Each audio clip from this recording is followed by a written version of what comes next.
This week, the UN started by witnessing the drama unfolding in Gaza Strip.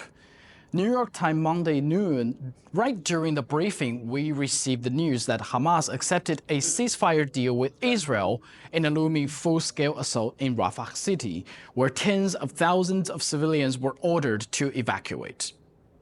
The spokesperson did not answer our request for comments, waiting the response from Israel, and he was right. Hours later, the joy and the celebration in Rafah city turned to grave and disappointment. Israel said it was not the deal they preferred and would continue its Rafah operation. Within 24 hours, UN Secretary General Mr. Antonio Guterres issued 3 different statements on the same situation.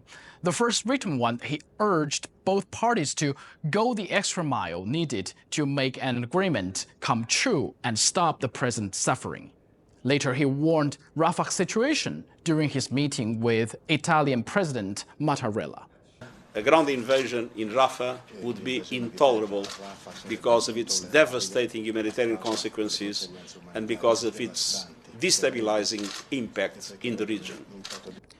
The next morning, when the news came that 2 critical humanitarian border crossings, Al-Rafah and Karim Absalam or Karim Shalom were shut, Antonio Guterres issued a strong on-camera statement. After more than 1,100 Israelis killed in the Hamas terror attacks of 7 October, after more than 34,000 Palestinians killed in Gaza, haven't we seen enough? Haven't civilians suffered enough death and destruction? Make no mistake, a full-scale assault on Rafah would be a human catastrophe.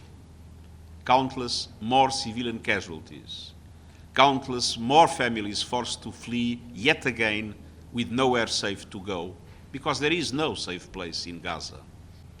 Even the best friends of Israel are clear.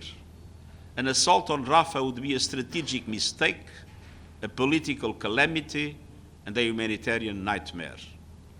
I appeal to all those with influence over Israel to do everything in their power to help avert even more tragedy. Well, how bad is the situation? Andre De Domenico, head of UN Humanitarian Department, OCHA's office in the occupied Palestinian territory, explained to us. On fuel in particular, as you can imagine, humanitarian operation cannot run without fuel, as simple as this. So unless the supply of fuel resumes, all the humanitarian communication and banking services will halt completely in a matter of days. The lack of fuel will affect life-critical sector across the street. Then what is the biggest challenge for UN humanitarian operation in Gaza now? What is the biggest challenge now? Is that because... The biggest challenge is that there's conflict still going on. The biggest challenge is that, there's fighting still going on. That's the biggest challenge. We're trying to run a humanitarian operation in the middle of a conflict zone, right? Where the civilians are not protected, where civilian infrastructure is not respected, where hospitals have become military zones. Those are the challenges. Well, let me explain a little bit more about humanitarian operation. It's not they gather supplies and send it into Gaza and done. No, it's a very complicated process. You have to communicate with both sides of the crossings to pass. You have to get aids unloaded from outside trucks and loaded onto Palestinian trucks, and you have to get fuel to run those trucks. You have to get safe locations to deliver aids to civilians, and you have to have people to do all those things safely. But as we know, even during humanitarian operations, local police who protected the aids from being looted will be recognized as Hamas combatants. That made humanitarian work even more dangerous and difficult. And honestly speaking, it's not the easy job you imagined. If you look back at the procedures I just mentioned, each and every one could be a hurdle. And that is also why the UN is calling for a humanitarian ceasefire. Now, General Assembly is having the emergency special session on the issue of Palestine, and here is the draft resolution.